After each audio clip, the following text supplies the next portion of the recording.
नीतीश कुमार फिर से मुख्यमंत्री बन जाएं। नीतीश कुमार हाँ 20 साल का शासन आपको कैसा लगा? बहुत अच्छा लगा।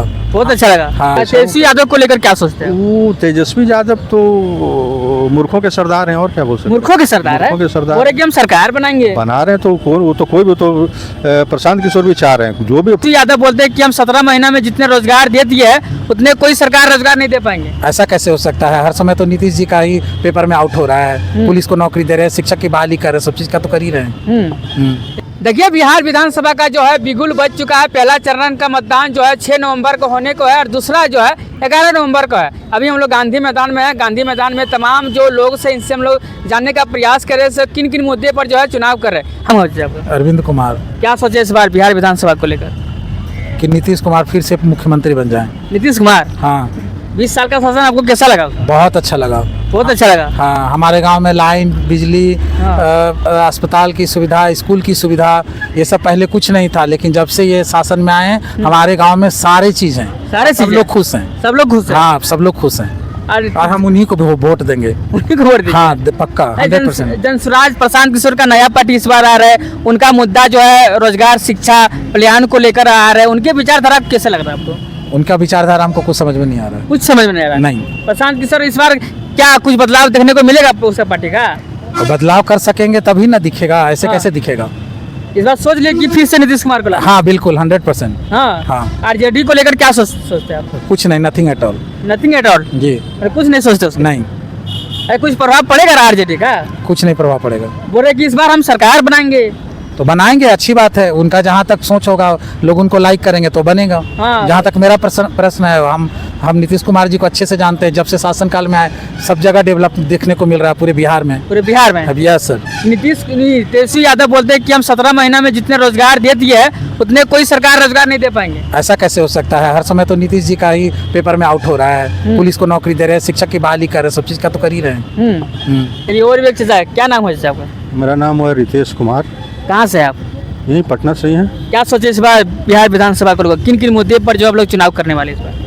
देखिए मुद्दा तो हर बार विकास ही रहता है, कहीं कभी भी हो। तो विकास हो पाया इस बार? नीतीश कुमार जिस तरह से 20 साल शासन के विकास हुआ? हाँ कुछ नहीं से कुछ तो हुआ है।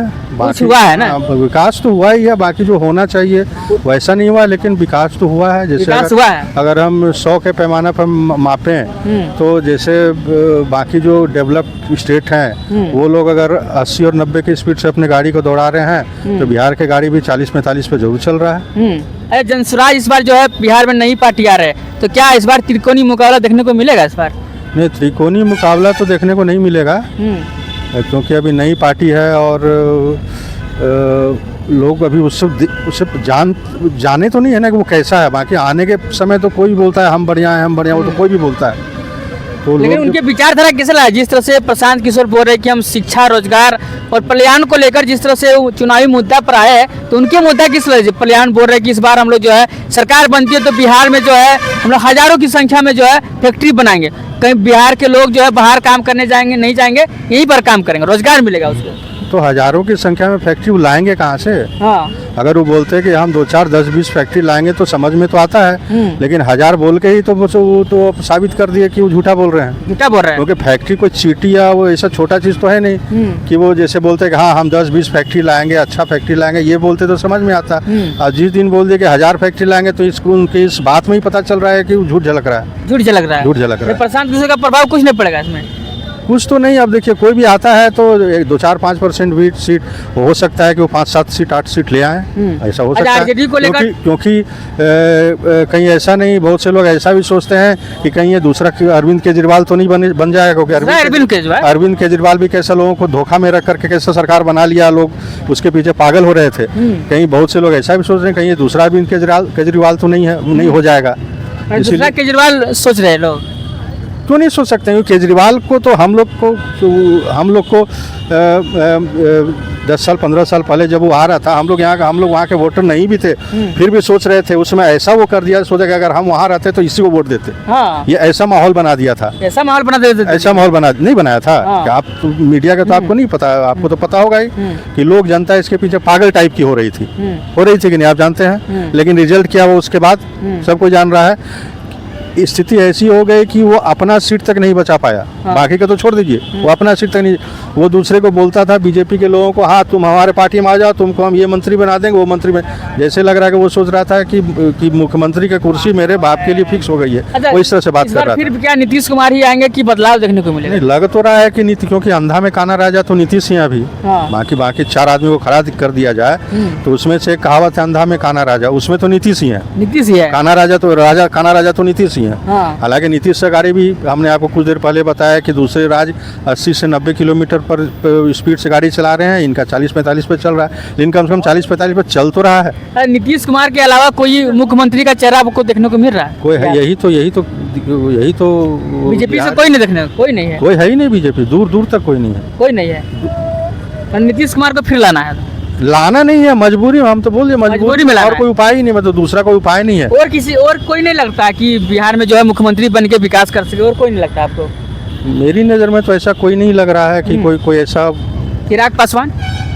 चिराग पासवान तो लग रहा है, चिराग पासवान तो है, लेकिन वो यहाँ नहीं है ना, वो तो दिल्ली की राजनीति कर रहे हैं। हाँ, चिराग पासवान कर सकता है, लेकिन कर सकता है। हाँ, वो एक आदमी है, वो मतलब लगता है कि हो सकता है कि भविष्य का मुख्यमंत्री, और वो अच्छा मुख्यमंत्री भी बने, क्योंकि उनके पिता का भी ट्रैक रिकॉर्ड रहा है कि ये सब मतलब भ्रष्टाचार वगैरह में से कोई भी रिकॉर्ड रहा नहीं है। चिराग पासवान का? उनके पिताजी का। हाँ, तो चूंकि वो उसी माहौल से पैदा आए हैं, तो ऐसा लग रहा है कि वो भी ठीक आदमी रहे, मतलब ठीक मुख्यमंत्री। आने वाले समय में चिराग पासवान भी मुख्यमंत्री पद के दावेदार हो सकता है, और अच्छा दावेदार हो सकता है, अगर वो बिहार में अपनी राजनीति करना शुरू कर दें तो। अगर बिहार की राजनीति करना शुरू कर दें तो अभी नहीं है, हो सकता है कि अगले साल, मतलब नेक्स्ट चुनाव में हो सकता है कि। तेजस्वी यादव को लेकर क्या सोचते हैं? वो तेजस्वी यादव तो मूर्खों के सरदार हैं, और क्या बोल सकते हैं। मूर्खों के सरदार है, और एकदम सरकार बना रहे हैं, तो कोई भी तो प्रशांत किशोर भी चाह रहे हैं, जो भी नया पार्टी कोई भी चाहता है कि हम सरकार बनाएंगे, तो सबकी इच्छा होती है, उसी तरह इच्छा की है, और हो सकता है वो बन भी जाए। मतलब ऐसा परिस्थिति हो सकता है